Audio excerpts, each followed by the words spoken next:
Je fixais l'écran de mon téléphone, certain que l'application bancaire dysfonctionnait. 23 000 $ disparus, complètement effacés de mon compte professionnel qui, vendredi encore, contenait tout ce dont j'avais besoin pour la paie de lundi et notre paiement en retard pour le prêt d'équipement. Mes mains tremblaient alors que j'actualisais l'application à nouveau, priant pour un résultat différent. Le week-end avait été parfait.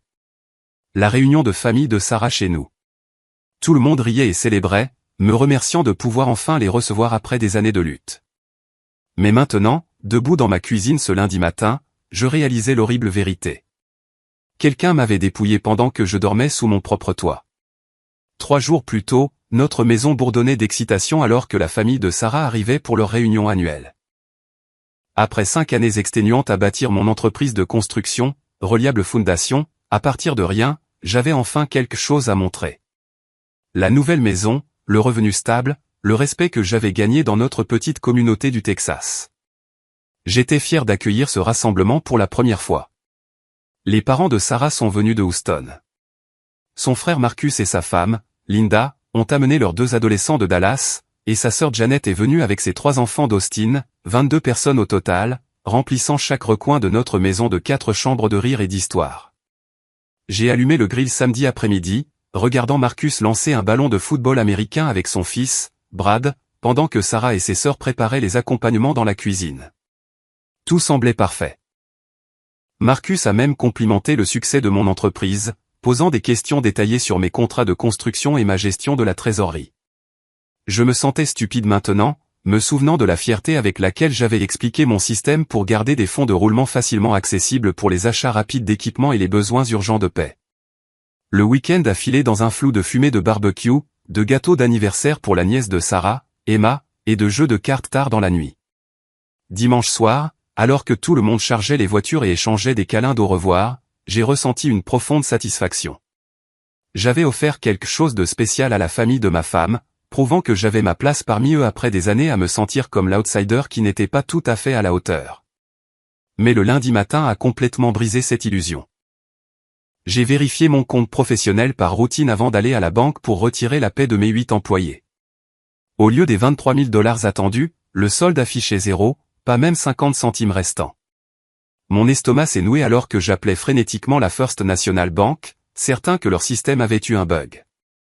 La voix de la représentante du service client est restée professionnellement neutre alors qu'elle confirmait plusieurs gros retraits d'espèces tout au long du week-end.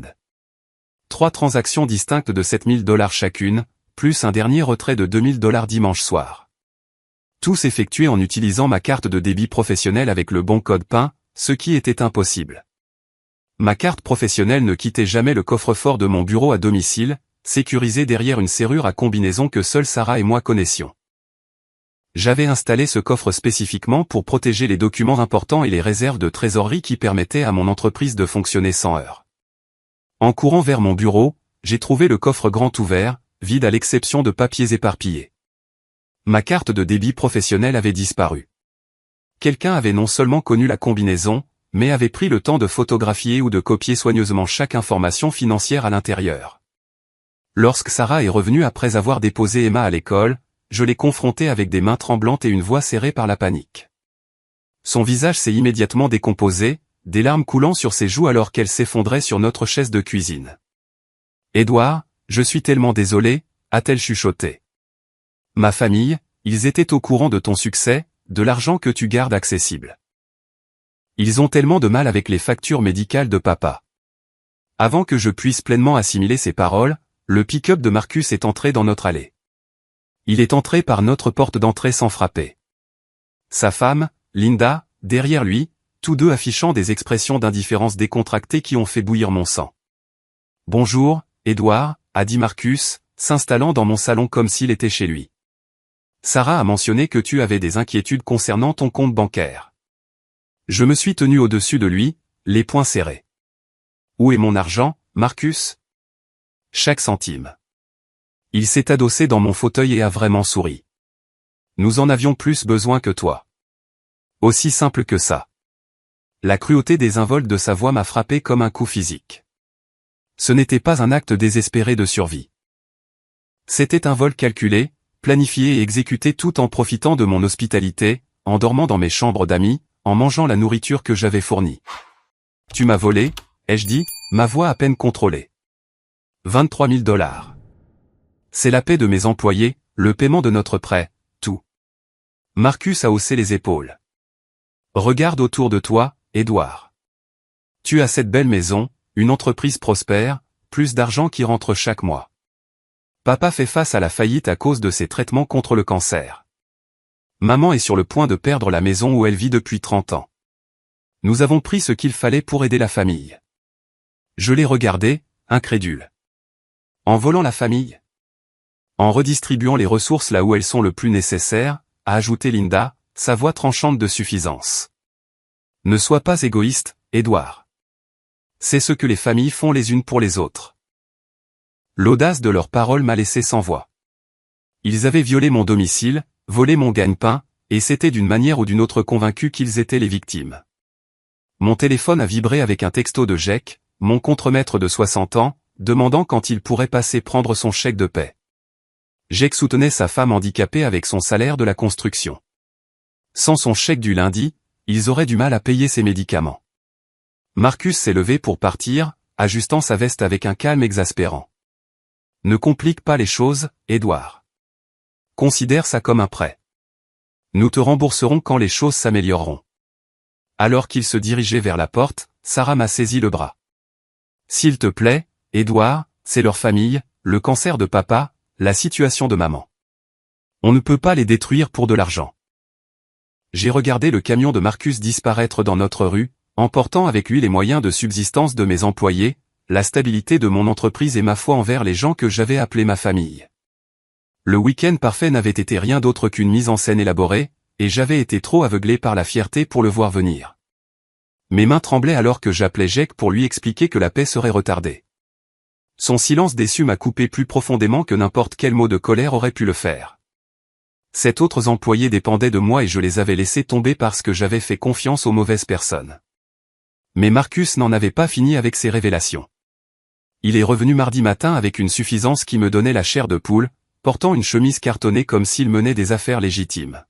« Édouard, nous devons éclaircir ce malentendu, » a-t-il dit, s'installant à nouveau dans mon salon avec Linda à ses côtés. « Sarah, viens ici. Ton mari doit comprendre la situation. » Sarah a émergé de la cuisine. Ses yeux étaient rouges d'avoir pleuré. J'avais à peine dormi, et elle avait passé la nuit à alterner entre défendre sa famille et s'excuser auprès de moi. Les fondations de notre mariage semblaient aussi instables que tout le reste dans ma vie. Marcus a ouvert son dossier avec une précision théâtrale. Sarah nous a fourni la combinaison de ton coffre il y a 3 mois. Elle s'inquiétait que tu gardes autant d'argent liquide à la maison. Elle voulait que la famille sache comment accéder aux documents importants en cas d'urgence. Je me suis tourné pour regarder ma femme, la trahison me frappant de manière fraîche et brute. Tu leur as donné ma combinaison? Édouard, ils ont demandé les contacts d'urgence, où tu gardais les papiers importants. Je n'ai jamais pensé. Tu n'as jamais pensé qu'ils nous voleraient, ai-je fini. Mais ils l'ont fait. Et tu les as aidés à le faire. Marcus a interrompu avec un petit rire. C'est là que tu te trompes, beau-frère. Ce n'était pas un vol. C'était un prêt entre membres de la famille. Il a produit une feuille de papier portant ma signature falsifiée. Le document, daté du samedi soir pendant la réunion, décrivait un prêt de 23 000 $ aux parents de Sarah pour des frais médicaux avec des modalités de remboursement flexibles. Je n'ai jamais signé ça, ai-je dit, étudiant la contrefaçon étonnamment précise. Tu étais assez fatigué samedi soir après tout ce que tu as bu, a ajouté Linda. Ne te souviens-tu pas d'avoir accepté d'aider papa avec ses factures? Les pièces se sont assemblées avec une clarté écœurante. Samedi soir, je m'étais senti inhabituellement somnolent après le dîner, bien que n'ayant bu que 2 bières. J'avais attribué cela à l'épuisement d'avoir reçu tout le monde, mais maintenant je réalisais qu'ils m'avaient drogué. Pendant que j'étais inconscient, ils avaient utilisé ma main inerte pour forger ce document, créant une couverture légale pour leur vol. Vous m'avez drogué, ai-je dit, les mots sortant plats et certains. Le sourire de Marcus s'est élargi. C'est une accusation grave, Édouard. Très grave. Le genre de choses qui pourrait nuire à ta réputation dans cette ville si tu commençais à répandre des histoires sur la famille de ta femme. La menace flottait dans l'air comme de la fumée. Dans notre petite communauté du Texas, la réputation signifiait tout. Marcus et Linda possédaient la quincaillerie où j'achetais les matériaux pour chaque chantier. Un coup de fil de leur part pourrait empoisonner mes relations avec les fournisseurs dans tout le comté. Voici comment ça marche, a continué Marcus. Tu vas accepter cette documentation de prêt. Tu vas te taire au sujet de tes théories folles, et tu vas être reconnaissant que Sarah est une famille prête à aider en temps de crise. Je me sentais piégé dans des sables mouvants, m'enfonçant plus profondément à chaque mouvement. Les larmes de Sarah étaient devenues un bruit de fond constant. Mais elle ne me défendait pas. Elle ne tenait pas tête aux menaces de son frère. Elle était prise entre sa famille criminelle et son mari victimisé, paralysée par ce choix impossible. Mes employés ont besoin de leur chèque de paie, ai-je dit calmement. La femme de Jake a besoin de l'argent pour ses médicaments. Tommy a un bébé qui arrive le mois prochain. Ce sont de bonnes personnes qui comptent sur moi. Et ils peuvent continuer à compter sur toi, a répondu Marcus. Fais juste en sorte que ça marche, Edward. Prends un prêt sur ta maison, utilise une ligne de crédit, débrouille-toi. C'est ce que font les hommes d'affaires qui réussissent. Linda s'est penchée en avant, sa voix prenant une fausse douceur. Edward, nous avons étudié ta situation financière en profondeur. Ton entreprise génère plus de 300 000 $ par an. Tu peux absorber ce revers temporaire bien plus facilement que papa ne peut absorber la faillite. La nature calculée de leur crime est devenue claire. Ce n'était pas du désespoir ou une crise familiale. C'était un vol ciblé planifié depuis des mois, exécuté avec précision et malveillance. Ils avaient étudié mes finances, identifié mes vulnérabilités et frappé au moment parfait. Marcus s'est levé pour partir, redressant sa veste. Oh, et Edward, si tu penses à impliquer la police, souviens-toi de ce document que tu as signé. Difficile de prétendre au vol quand tu as un accord de prêt signé. De plus, Linda travaille à la banque Lone Star. Elle connaît très bien les enquêtes pour fraude et quelles preuves tiennent réellement devant un tribunal. Après leur départ, je me suis assis seul dans mon salon violet, fixant le document falsifié. Sarah s'était retirée dans notre chambre, incapable de me faire face. Les murs de ma propre maison semblaient se refermer sur moi, me piégeant avec le choix entre mon intégrité et ma survie. Mon téléphone a sonné. Jake encore, demandant des nouvelles de la paix. En arrière-plan, je pouvais entendre sa femme tousser, le son humide de quelqu'un dont les poumons défaillent. Ils avaient besoin de cet argent pour ses traitements, ses ordonnances, leur survie de base. J'avais bâti reliable fondation sur le principe que la parole d'un homme et son travail étaient sacrés. Maintenant confronté à la trahison complète de la famille de ma femme, je devais décider si ces principes valaient la peine de tout détruire de ce que j'avais travaillé à créer. Mais alors que je fixais le document falsifié de Marcus, quelque chose de froid et de calculateur a commencé à se former dans mon esprit. Ils pensaient m'avoir piégé. Ils pensaient que leurs menaces et leur chantage avaient neutralisé toute réponse que je pourrais monter. Ils étaient sur le point d'apprendre à quel point ils avaient tort. Ce soir-là, j'ai appelé mon vieil ami Tony Rodriguez, un ancien détective de la police de Dallas qui avait lancé sa propre agence d'enquête privée. Tony et moi avions servi ensemble dans la réserve de l'armée, et je lui faisais entièrement confiance. Edward, ce que tu décris ressemble à une fraude familiale organisée, a dit Tony après que j'ai expliqué la situation. Ce niveau de planification, les documents falsifiés, les menaces de chantage, ce n'est pas leur première fois. Qu'est-ce que tu veux dire? Donne-moi 48 heures. Je vais creuser le passé de ton beau-frère.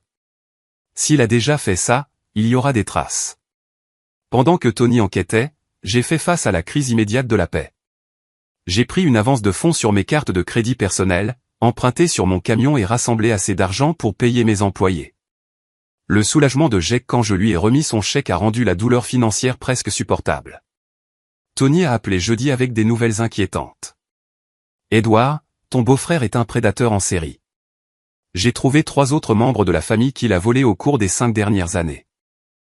Le cousin de ta femme, David, a perdu 37 000 $ de l'héritage de son père il y a 2 ans. La tante âgée de Sarah, Hélène, a vu ses économies de retraite vidées après que Marcus lui a rendu visite à Noël dernier. Pourquoi n'ont-ils rien signalé? Même schéma. Marcus crée des documents de prêt, utilise la pression familiale pour garder les victimes silencieuses, menace de détruire les relations si quelqu'un parle. Il vole systématiquement les membres de sa famille depuis des années. L'ampleur du crime de Marcus m'a stupéfié. Il ne s'agissait pas de facture médicale ou de crise financière. C'était un plan calculé pour voler quiconque était assez idiot pour lui faire confiance. Il y a plus, a continué Tony. J'ai vérifié son crédit et ses dossiers financiers. Marcus a des dettes de jeu massives dans un casino à l'extérieur d'Oklahoma City. Il doit 43 000 $ à un usurier nommé Vincent Torino. Ton argent n'est pas allé aux factures médicales, Edward. Il est allé couvrir ses pertes de jeu, cette information a tout changé. Marcus n'était pas un membre de la famille désespérée essayant de sauver son père. C'était un joueur accro qui avait volé le fonds d'urgence de son père atteint de cancer et utilisé la crise médicale familiale comme couverture pour ses crimes. J'ai passé le week-end à élaborer un plan qui nécessiterait des risques importants, mais qui pourrait exposer Marcus complètement. Tony m'a aidé à créer une fausse identité commerciale appelée Coastal Development Solutions, avec des comptes bancaires temporaires et des états financiers fabriqués montrant des actifs liquides substantiels. Lundi matin, j'ai commencé la première étape de mon piège. Pendant que Sarah était au travail, j'ai fait livrer du matériel de construction coûteux chez moi, m'assurant que les voisins le remarqueraient. J'ai arrangé plusieurs faux appels d'affaires importants, parlant fort de contrats municipaux d'1 million de dollars et discutant de mon besoin de conseils en investissement. Sarah a remarqué les changements immédiatement. « Edward, qu'est-ce que cet équipement fait ici? Et à qui parles-tu de tout cet argent? » Juste de nouvelles opportunités qui s'ouvrent, ai-je dit avec désinvolture. La situation du contrat municipal semble très prometteuse. Je pourrais avoir plus de capital liquide que je ne sais quoi en faire. La famille de Sarah l'avait formée à recueillir des renseignements financiers, et elle a consciencieusement rapporté nos conversations. En quelques jours, Marcus a appelé, demandant une réunion pour discuter d'opportunités d'investissement qui pourraient nous profiter à tous les deux. Nous nous sommes rencontrés au Ruby's dîner jeudi après-midi. Marcus est arrivé avec des papiers détaillés sur des investissements en crypto-monnaie et des opportunités de comptes offshore, ses yeux brillants d'avidité alors qu'il exposait comment je pouvais maximiser les rendements de mon surplus de capital. « Edward, je sais que nous avons eu ce malentendu la semaine dernière, a-t-il dit, remuant le sucre dans son café, mais la famille devrait aider la famille à réussir. J'ai des connexions qui pourraient transformer tes 100 000 supplémentaires en une richesse sérieuse. » Je l'ai laissé parler, enregistrant secrètement chaque mot sur mon téléphone.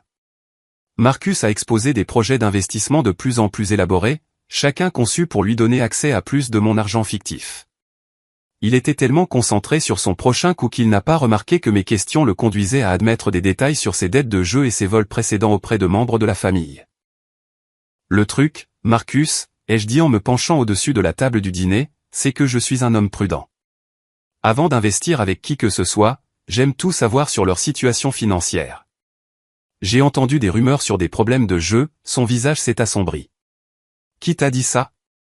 Petite ville, Marcus. Les gens parlent. J'ai entendu dire que tu dois beaucoup d'argent à des gens dangereux. Marcus a jeté un coup d'œil autour du dîner presque vide, puis s'est penché en avant. Écoute, Edward, j'ai eu de la malchance à Oklahoma City, mais c'est pour ça que j'ai besoin de ce partenariat d'investissement. Vincent Torino n'accepte pas les excuses. Il veut son argent d'ici vendredi prochain où les choses vont devenir très désagréables pour ma famille. Combien lui dois-tu?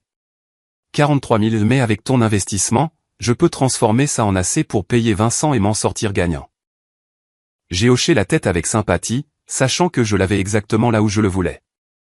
Marcus, je pense que nous pouvons arranger quelque chose, mais je dois d'abord vérifier certains détails. Donne-moi jusqu'à demain soir et nous finaliserons tout chez moi. Alors que Marcus quittait le dîner, se frottant pratiquement les mains d'anticipation, j'ai appelé Tony pour nos prochaines étapes. La phase 2 de mon plan était sur le point de commencer, et Marcus n'avait aucune idée qu'il marchait dans un piège préparé depuis 5 mois. Mais d'abord, j'avais un coup de fil à passer à Vincent Torino. Il était temps de faire savoir aux créanciers de Marcus où son débiteur passait ses soirées. J'ai passé l'appel à Vincent Torino depuis une cabine téléphonique à l'extérieur du tribunal du comté, en utilisant les informations que Tony avait fournies. La voix de Vincent portait la menace plate d'un homme habitué à recouvrer des dettes par l'intimidation. « Vincent, vous ne me connaissez pas, mais j'ai des informations sur Marcus Thompson. Il vous doit de l'argent, exact? » Une longue pause. « Qui est-ce? » Quelqu'un qui sait où Marcus a trouvé son argent. Il a volé sa famille le week-end dernier. a pris 23 000 $ sur le compte professionnel de son beau-frère. Il se vante de la facilité avec laquelle il l'a fait. C'est vrai ça? L'intérêt de Vincent était clairement piqué. Il prévoit un autre coup demain soir. De gros sous cette fois. J'ai pensé que vous devriez savoir qu'il vous cache des choses. J'ai raccroché avant que Vincent ne puisse poser des questions, mais j'avais planté la graine dont j'avais besoin. La vie de Marcus était sur le point de devenir très compliquée. Vendredi soir, Marcus est arrivé chez moi avec Linda et leur fils Brad. Amener l'adolescent était un geste calculé, utilisant le garçon comme bouclier émotionnel contre toute confrontation. Mais Marcus avait complètement mal lu la situation. Edouard, Linda m'a aidé à préparer tous les papiers d'investissement, a dit Marcus, étalant des documents sur ma table de salle à manger, virement bancaire, portefeuille de crypto-monnaie. Tout est prêt pour ton investissement initial de 50 000 $. J'ai étudié les papiers. Tous des faux élaborés conçus pour voler tout l'argent que je transférerai. Marcus, avant de continuer, je dois aborder quelque chose. Je suis au courant pour Vincent Torino. Le visage de Marcus est devenu blanc. Linda a saisi son bras, son calme se fissurant. Je suis au courant de tes dettes de jeu, ai-je continué. Je sais que tu as volé mon argent pour payer Vincent, pas pour aider aux factures médicales de ton père. Je sais que tu voles les membres de ta famille depuis des années. Marcus s'est levé d'un bond, la panique remplaçant sa confiance antérieure. Edouard, tu ne comprends pas la situation. Les gens de Vincent sont dangereux. Ils ont menacé Brad. Menacé Linda. Je n'avais pas le choix. Tu avais le choix de ne pas jouer la sécurité de ta famille. Tu avais le choix de ne pas voler les gens qui te faisaient confiance. La voix de Linda est sortie petite et effrayée. Edouard, s'il te plaît. Si Vincent n'a pas son argent, il fera du mal à nos enfants. C'est à ce moment-là que j'ai révélé mon jeu. De mon placard de cuisine, j'ai sorti une chemise cartonnée contenant des copies de tout ce que Tony avait découvert. Des relevés bancaires montrant les transactions de jeu de Marcus, des déclarations de ses victimes précédentes, de la documentation sur son vol systématique auprès des membres de la famille. J'enquête sur toi depuis 2 semaines, Marcus. Je suis au courant pour l'argent de l'héritage de David, pour les économies de retraite de tante Hélène, pour chaque personne que tu as volée, et j'ai enregistré chaque conversation que nous avons eue sur tes projets d'investissement. Marcus fixait les preuves, ses combines s'effondrant sous ses yeux. Qu'est-ce que tu veux, Edouard? Je veux que tu avoues à tout ce que tu as volé. Je veux qu'une restitution complète soit faite à chaque victime, et je veux que tu te rendes à la police. Je ne peux pas faire ça. Vincent me tuera si je ne le paie pas d'ici demain. C'est ton problème, Marcus.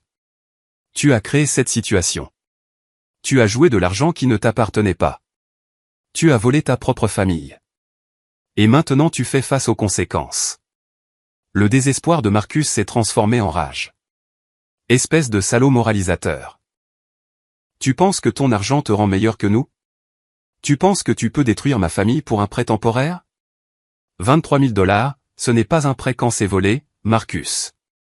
C'est du grand banditisme, et ce n'est pas temporaire quand tu l'as joué au casino. Linda a commencé à pleurer, le poids des crimes de son mari brisant enfin son déni. Marcus, dis-lui la vérité. Dis-lui pour les autres comptes. Ferme-la, Linda. Quels autres comptes? Ai-je exigé. À travers ses larmes, Linda a révélé que Marcus cachait de l'argent dans des comptes au nom de ses enfants, détournant de l'argent de leur quincaillerie, volant même le fonds de construction de son église. L'ampleur de son vol était stupéfiante. C'est alors que nous avons entendu les véhicules entrer dans mon allée. Des portières de voitures claquaient. Des pas lourds sur mon Porsche. Le visage de Marcus est devenu gris de terreur. Vincent, a-t-il chuchoté. Le grand bruit qui a secoué ma maison était Vincent Torino enfonçant ma porte d'entrée. 2 grands hommes le flanquaient alors qu'il entrait dans mon salon, inspectant la scène avec un calcul froid. Eh bien, a dit Vincent, sa voix portant un léger accent qui rendait chaque mot dangereux. Marcus Thompson. Tu as évité mes appels. Marcus semblait se ratatiner sur lui-même, sa bravade précédente complètement disparue. Vincent, je peux tout expliquer. Je suis sûr que tu le peux.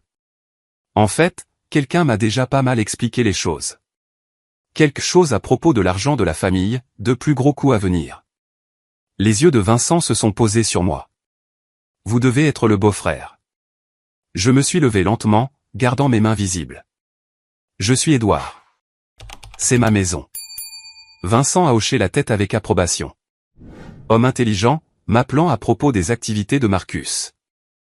M'a fait gagner un temps considérable pour le retrouver.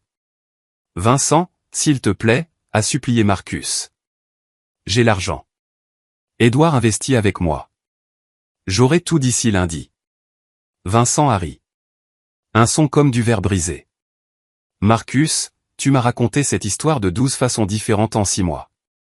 Mais ce monsieur ici, il m'a dit quelque chose d'intéressant. Il m'a dit que tu lui as déjà volé de l'argent cette semaine. De l'argent que tu aurais dû utiliser pour me payer. La confrontation s'intensifiait au-delà de mon contrôle. Les hommes de Vincent se sont positionnés entre la famille de Marcus et la porte, indiquant clairement que personne ne partait tant que Vincent n'obtenait pas satisfaction. Voici ce qui va se passer, a continué Vincent. Marcus me doit 43 000 $ plus intérêts et pénalités. Nous sommes maintenant à 60 000 $. Je suis un homme d'affaires raisonnable, donc je suis prêt à accepter des arrangements alternatifs. Quel genre d'arrangement? Ai-je demandé, sachant que je m'aventurais en terrain dangereux. Marcus a menti sur ses actifs. Mais vous, Édouard, vous semblez être un homme honnête. Peut-être pouvons-nous trouver une solution qui protège les innocents tout en garantissant que je sois payé. La proposition de Vincent allait tout changer. Mais avant qu'il ne puisse continuer, j'ai entendu d'autres véhicules dans mon allée.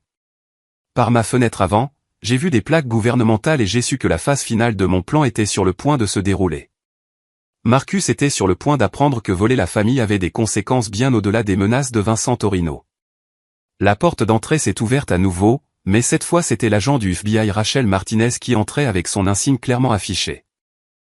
Elle était positionnée dans ma cuisine depuis 1 heure, enregistrant tout grâce à un équipement de surveillance que j'avais aidé les enquêteurs fédéraux à installer. Agents fédéraux. Plus personne ne bouge. Les hommes de Vincent ont immédiatement levé les mains, reconnaissant l'autorité des forces de l'ordre. Vincent lui-même est resté calme, son expérience des problèmes juridiques évidente dans sa réponse mesurée. Agent Martinez, ai-je dit. Je crois que vous avez entendu tout ce dont vous aviez besoin. Marcus me fixait, sous le choc. Édouard, qu'est-ce qui se passe?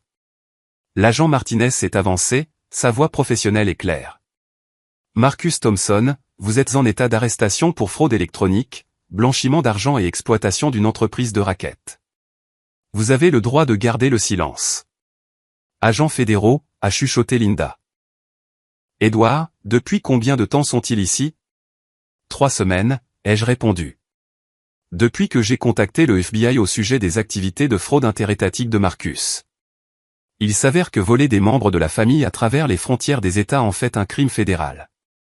L'agent Martinez a continué à lire les droits Miranda pendant que son équipe de renfort sécurisait Vincent et ses associés. Monsieur Torino, vous êtes également en état d'arrestation dans le cadre d'une enquête en cours sur des opérations de jeu illégales. Vincent a réellement souri alors qu'on lui passait les menottes. Je ne peux pas dire que je sois surpris. Je m'attendais à cette visite depuis des mois. Les jambes de Marcus ont lâché et il s'est effondré sur ma chaise de salle à manger. Édouard, s'il te plaît. J'ai des enfants. J'ai une famille. T'es victime aussi, ai-je répondu. David avait une fille qui avait besoin d'un traitement médical. Tante Hélène avait des petits-enfants qu'elle voulait aider à payer l'université. Tu as volé leur avenir, Marcus. L'agent Martinez a expliqué que ma coopération avec les autorités fédérales était en cours depuis que j'avais découvert le modèle des vols de Marcus. La nature interétatique de ces crimes combinés au blanchiment d'argent du jeu avait déclenché la juridiction fédérale. La bonne nouvelle, a poursuivi l'agent Martinez, c'est que les lois sur la confiscation des avoirs garantiront une restitution complète pour toutes les victimes, les comptes cachés de Marcus, les actifs de la quincaillerie. Tout sera saisi pour indemniser les personnes qui l'a volé. Linda a finalement retrouvé sa voix. Agent Martinez, mes enfants ne savent rien de tout cela. Peuvent-ils être protégés? Madame Thompson, votre coopération pour révéler les actifs cachés de votre mari sera prise en considération. Le bien-être de vos enfants est une priorité. Par ma fenêtre avant, j'ai vu la voiture de Sarah entrer dans l'allée. Elle est entrée pour trouver des agents fédéraux, des menottes et son frère en garde à vue. Son visage est passé par la confusion, le choc et enfin la compréhension. « Édouard, c'est toi qui as fait ça ?» a-t-elle dit doucement. « J'ai fait ce qui était nécessaire pour protéger des innocents et assurer que justice soit faite. » L'agent Martinez s'est adressé directement à Sarah. « Madame Thompson, vous avez fourni à votre frère l'accès aux informations financières de votre mari. Nous devons déterminer votre niveau d'implication dans ces activités criminelles. » Sarah m'a regardé avec des larmes dans les yeux. « Édouard, je n'ai jamais voulu que tout cela arrive. Je pensais qu'ils avaient juste besoin d'aide. »« Sarah, tu as le choix, ai-je dit. Tu peux témoigner honnêtement de ce que tu savais et quand tu l'as su, ou tu peux faire face à des accusations de complicité, mais je ne mentirai pas pour protéger des criminels, même s'ils sont de ta famille. » Le fils de Marcus, Brad, s'est avancé, son jeune visage montrant un courage au-delà de ses années. « Agent Martinez, mon père fait de mauvaises choses depuis longtemps. Je veux vous dire tout ce que j'ai vu. » La volonté du garçon de dire la vérité sur le comportement de son père était déchirante et inspirante. Linda a pris sa décision à ce moment-là, choisissant de protéger ses enfants en coopérant pleinement avec les enquêteurs. Au cours des heures suivantes, toute l'ampleur des crimes de Marcus a émergé. Il volait des membres de la famille, des clients, son église et divers partenaires commerciaux depuis plus d'une décennie. L'enquête fédérale a révélé un modèle de fraude dans 4 États affectant des dizaines de victimes. Mais 23 000 $ n'était que le dernier d'une longue série de vols que Marcus avait déguisés en urgence familiale, opportunité d'investissement ou prêt temporaire. Il avait bâti tout un style de vie sur l'argent des autres tout en se présentant comme un propriétaire de petite entreprise prospère. L'agent Martinez a expliqué que les procureurs fédéraux demanderaient une peine de prison importante étant donné le nombre de victimes et les montants impliqués. L'addiction au jeu de Marcus serait prise en compte lors de la condamnation, mais n'excuserait pas la nature systématique de ces crimes. « Monsieur Édouard, » a dit l'agent Martinez alors que les arrestations étaient terminées, « votre coopération et la collecte de preuves ont été déterminantes dans cette affaire. L'équipement d'enregistrement, la documentation financière, votre volonté de porter un micro pendant les réunions. Tout cela garantira que ces victimes obtiennent justice. » Alors que Marcus était emmené menotté, il m'a regardé une dernière fois. « Édouard, je suis désolé. Je sais que tu ne me croiras pas, mais je n'ai jamais voulu te faire de mal. Marcus, tu ne m'as pas seulement fait du mal. Tu as fait du mal à tous ceux qui te faisaient confiance. Tes parents, ta femme, tes enfants, chaque personne dont tu as volé l'argent. La tragédie n'est pas que tu te sois fait prendre. La tragédie est que tu aies choisi cette voie en premier lieu. » La maison semblait étrangement calme après le départ des agents fédéraux et de leurs prisonniers. Sarah et moi étions debout dans notre salon, entourés des vestiges de l'enquête, face à la réalité que notre mariage avait survécu à la pire trahison que l'un ou l'autre de nous puisse imaginer. « Édouard, » a dit Sarah doucement. « Je dois témoigner contre Marcus, n'est-ce pas? Seulement si tu veux que notre mariage survive. Je peux pardonner d'avoir été manipulé par un maître criminel, Sarah. Mais je ne peux pas pardonner de choisir de protéger des criminels plutôt que de faire ce qui est juste. » Elle a hoché la tête, comprenant le carrefour auquel nous faisions face. Notre mariage pouvait survivre à la trahison de Marcus, mais seulement si nous le reconstruisions sur une fondation d'honnêteté complète et d'engagement partagé envers la justice plutôt que la loyauté familiale. Le plus dur était passé.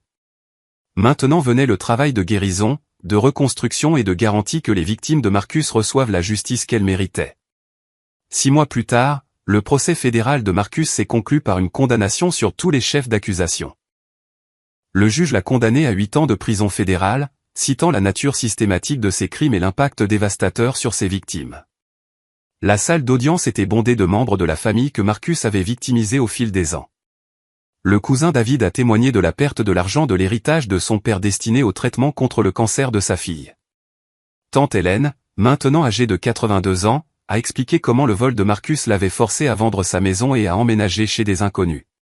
Mais le témoignage le plus puissant est venu du propre fils de Marcus, Brad, maintenant âgé de 17 ans. Il a parlé clairement du modèle de manipulation, de mensonge et de vol de son père qui avait empoisonné toutes les relations familiales. « Mon père m'a appris que la loyauté familiale était la chose la plus importante », a déclaré Brad à la barre des témoins.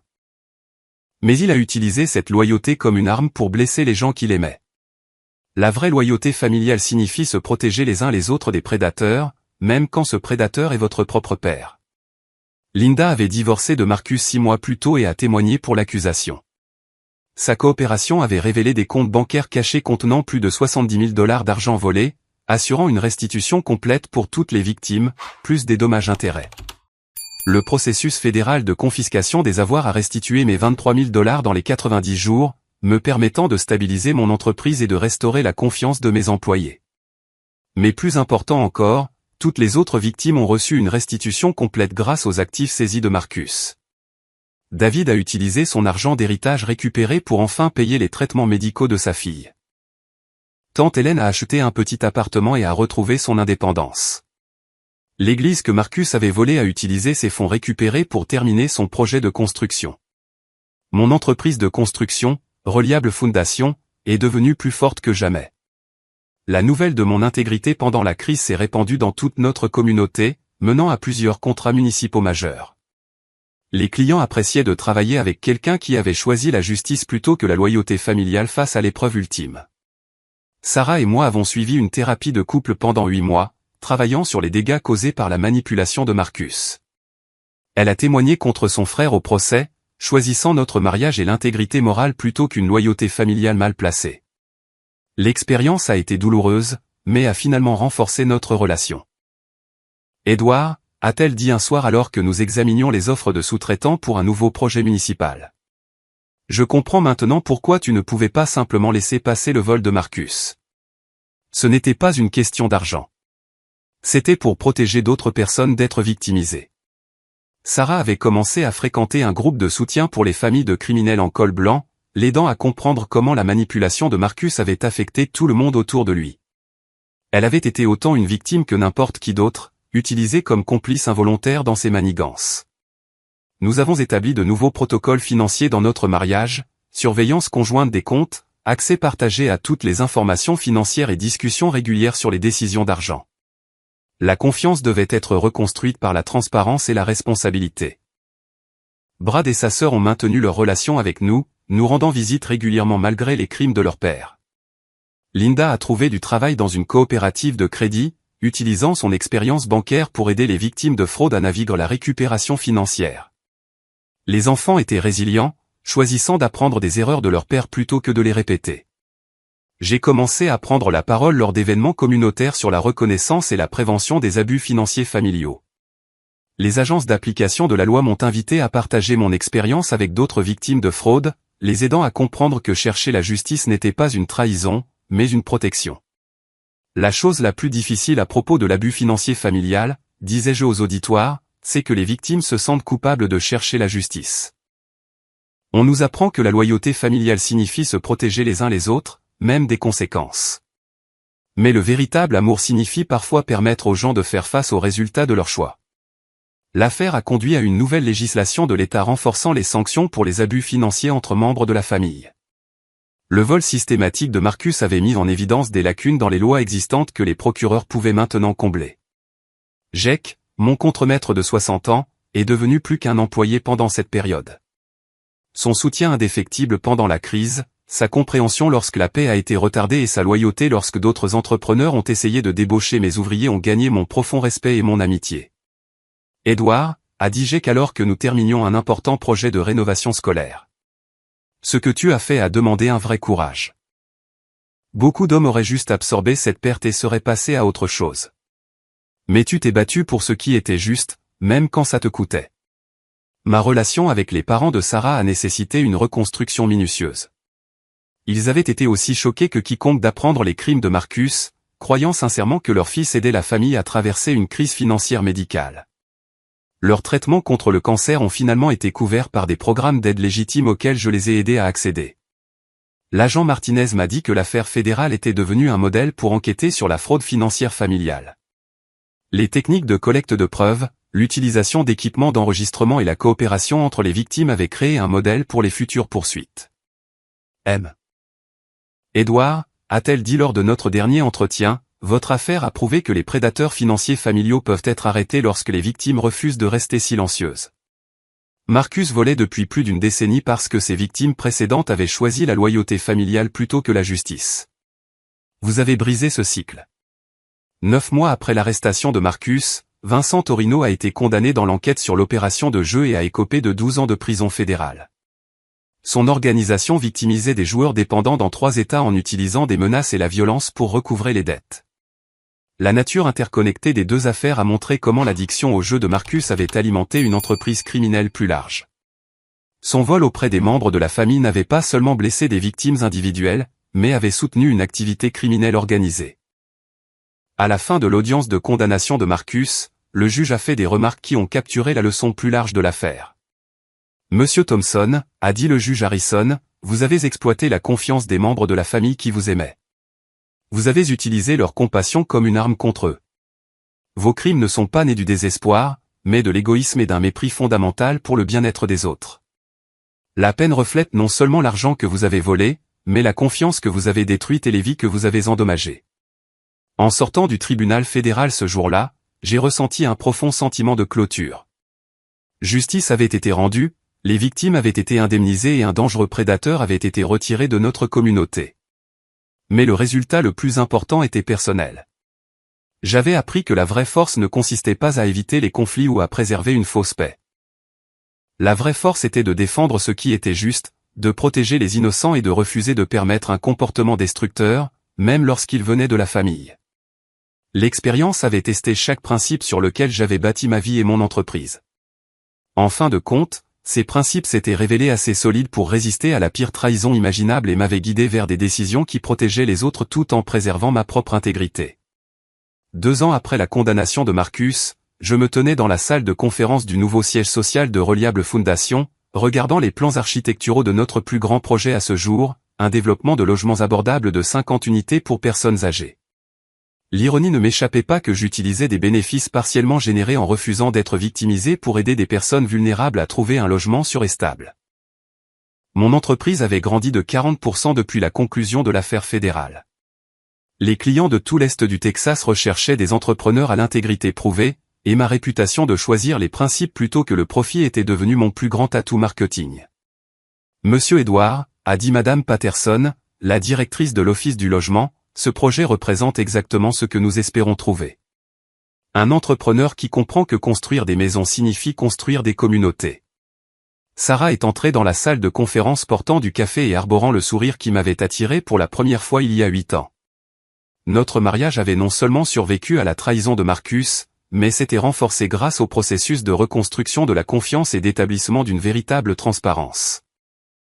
Comment se passe la présentation, a-t-elle demandé, s'installant à côté de moi alors que nous examinions les calendriers de construction. Madame Patterson expliquait juste comment l'Office du logement a choisi Reliable Foundation pour ce projet, ai-je répondu. La réputation d'intégrité de votre mari a rendu cette décision facile, a poursuivi Madame Patterson. Lorsque nous avons recherché des entrepreneurs potentiels, tout le monde mentionnait la même histoire. Comment Edouard a choisi la justice plutôt que la loyauté familiale? Comment il a protégé ses employés et d'autres victimes même quand cela lui coûtait personnellement? Après le départ de Madame Patterson, Sarah et moi avons conduit jusqu'à notre dîner hebdomadaire avec Brad, maintenant âgé de 19 ans et étudiant l'éthique des affaires à Texas A&M. Le fils de Marcus avait transformé l'héritage criminel de son père en motivation pour vivre avec une honnêteté absolue. Oncle Edouard, a dit Brad autour d'un barbecue dans notre restaurant préféré. Ma professeure d'éthique m'a demandé de parler à sa classe de l'impact des crimes en col blanc sur les familles. M'aiderais-tu à préparer? Bien sûr. Sur quel angle veux-tu te concentrer? Comment les victimes peuvent se protéger elles-mêmes et les autres? Comment choisir une paix temporaire plutôt qu'une justice permanente ne fait que permettre plus de crimes? Brad était devenu un jeune homme remarquable, utilisant les échecs de son père comme leçon sur la façon de ne pas vivre. Sa sœur avait choisi une voie différente, étudiant le travail social pour aider les familles à se remettre des abus financiers. Linda avait complètement reconstruit sa vie, trouvant l'amour avec un homme qui appréciait son honnêteté sur son passé et son engagement à aider les victimes de fraude. Elle était devenue une avocate passionnée de l'éducation à la littératie financière, prenant la parole dans les banques et les centres communautaires pour reconnaître les tactiques de manipulation. Le développement le plus inattendu avait été mon amitié grandissante avec certaines des autres victimes de Marcus. David et moi travaillons maintenant ensemble sur des projets de construction, combinant son expertise électrique avec mes compétences en entreprise générale. Notre expérience partagée avait créé un lien plus fort que la relation de sang. Tante Hélène, maintenant âgée de 84 ans, était devenue comme une grand-mère pour Sarah et moi. Chaque dimanche, nous allions la chercher pour le dîner et la conversation.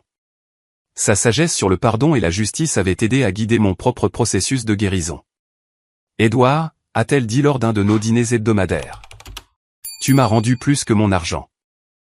Tu m'as rendu ma foi en la justice. Pendant 2 ans, j'ai pensé que j'étais folle d'avoir fait confiance à Marcus. Tu m'as montré que la folie n'était pas de faire confiance, mais de rester silencieuse après avoir été trahie. Mes engagements hebdomadaires de prise de parole dans les centres communautaires, les églises et les conférences des forces de l'ordre avaient évolué en un projet passionné. J'avais aidé des dizaines de familles à reconnaître les abus financiers et à prendre les mesures appropriées. Beaucoup avaient évité de perdre leurs économies parce qu'ils avaient entendu mon histoire et reconnu des schémas similaires dans leur propre situation. Le fonds d'aide aux victimes que j'avais créé avait atteint plus de 200 000 $, financé par des dons de familles reconnaissantes qui avaient récupéré de l'argent volé après avoir suivi mes conseils. Le fonds fournissait une assistance immédiate pour les besoins de base pendant que les victimes poursuivaient des recours juridiques. La chose clé à retenir, disais-je aux auditoires, c'est que les prédateurs financiers comptent sur la loyauté familiale pour les protéger des conséquences. Ils utilisent l'amour comme une arme. Le véritable amour signifie parfois permettre aux gens de faire face aux résultats de leur choix. L'agent Martinez avait été promu à la tête de l'unité de criminalité en col blanc du FBI pour le nord du Texas, en partie sur la base du succès des poursuites contre Marcus. Elle appelait occasionnellement pour des conseils sur des cas d'abus financiers familiaux, utilisant mon expérience pour aider à former d'autres enquêteurs. Edouard, a-t-elle dit lors d'une récente consultation, votre affaire a changé notre approche de la criminalité financière familiale. Les victimes n'ont pas à choisir entre la loyauté familiale et la justice. Elles peuvent protéger à la fois les membres innocents de la famille et les futures victimes en refusant de permettre un comportement criminel. Jake était devenu mon partenaire commercial, achetant une part de 20% dans Reliable Foundation avec l'argent qu'il avait économisé sur 30 ans de travail dans la construction. Son expérience et mes compétences administratives ont créé un partenariat qui a profité à toutes les personnes impliquées. Tu sais ce que j'ai appris de tout ça? A dit Jake alors que nous examinions la paie de nos 32 employés. Parfois, la chose la plus loyale que tu puisses faire pour quelqu'un est de refuser de l'aider à se détruire. Marcus avait besoin de conséquences, pas de complices. Les parents de Sarah avaient déménagé au Texas, vivant dans une petite maison que nous les avions aidés à acheter après que leurs factures médicales ont été résolues par les canaux appropriés. Le cancer de son père était en rémission, et les 2 parents avaient appris à reconnaître les tactiques de manipulation qui les avaient rendus vulnérables aux manigances de Marcus. Edouard, a dit la mère de Sarah lors d'un récent dîner de famille, je te dois des excuses. Nous avons élevé Marcus en lui faisant croire que la loyauté familiale signifiait se protéger les uns les autres des conséquences. Tu nous as appris que le véritable amour exige parfois des choix difficiles. Le changement le plus profond a été ma compréhension de ce que signifiait réellement la famille. Les liens du sang ne créaient pas automatiquement des liens familiaux. La confiance, le respect, les valeurs partagées et le soutien mutuel créaient la famille.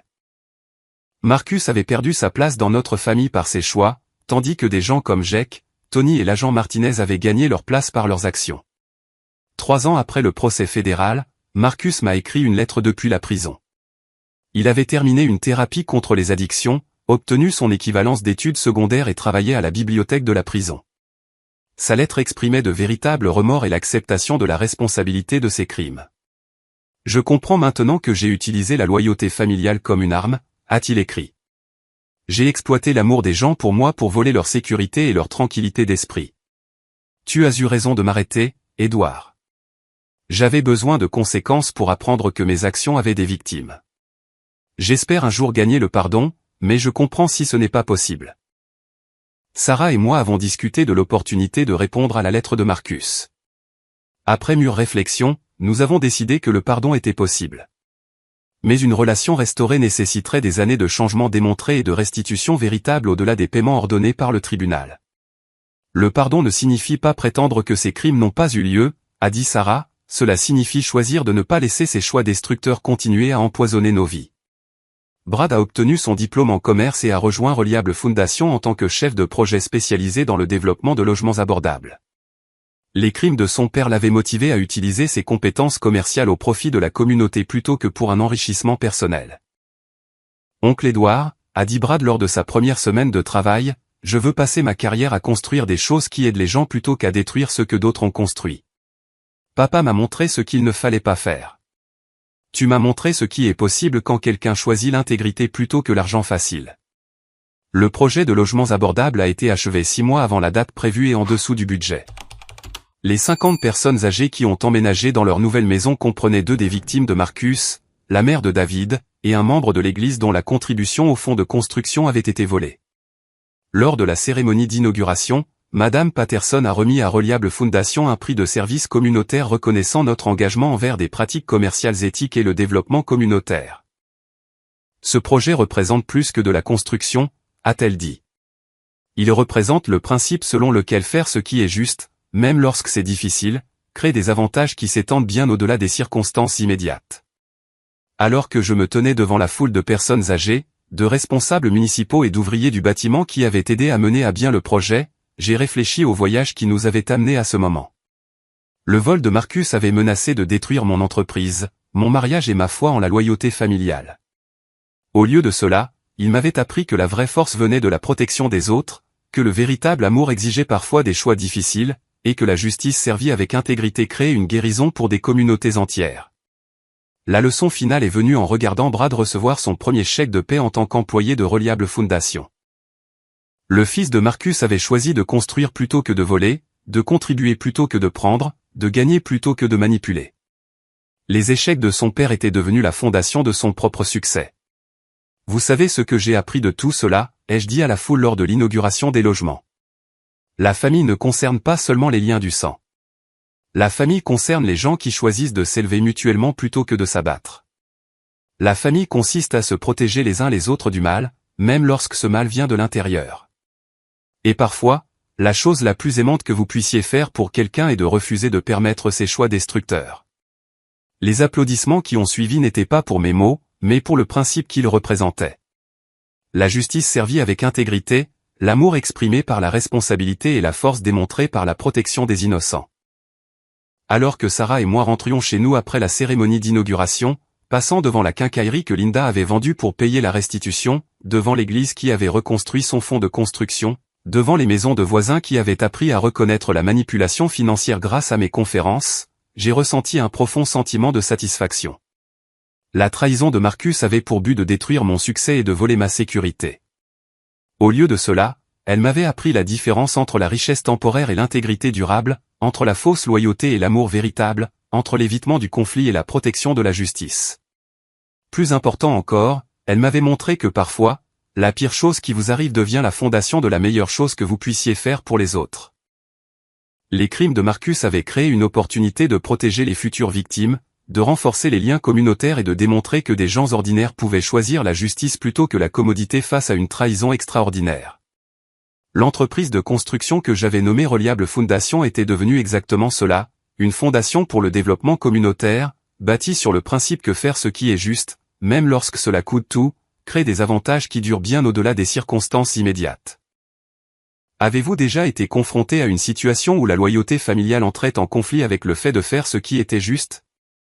Comment avez-vous navigué entre le choix de protéger quelqu'un que vous aimiez et celui de protéger des innocents de ses actions nuisibles ? Partagez vos pensées dans les commentaires ci-dessous et n'oubliez pas d'aimer cette vidéo si elle a résonné avec vos propres expériences. Abonnez-vous pour plus d'histoires sur la façon de trouver la force à travers l'adversité et de construire des vies significatives grâce à des choix fondés sur des principes. Partagez cette histoire avec quelqu'un qui pourrait avoir besoin d'entendre que choisir la justice plutôt que la fausse loyauté est parfois la chose la plus aimante que vous puissiez faire. Merci d'avoir écouté et rappelez-vous que votre intégrité est votre atout le plus précieux, qui vaut la peine d'être protégé, peu importe le prix.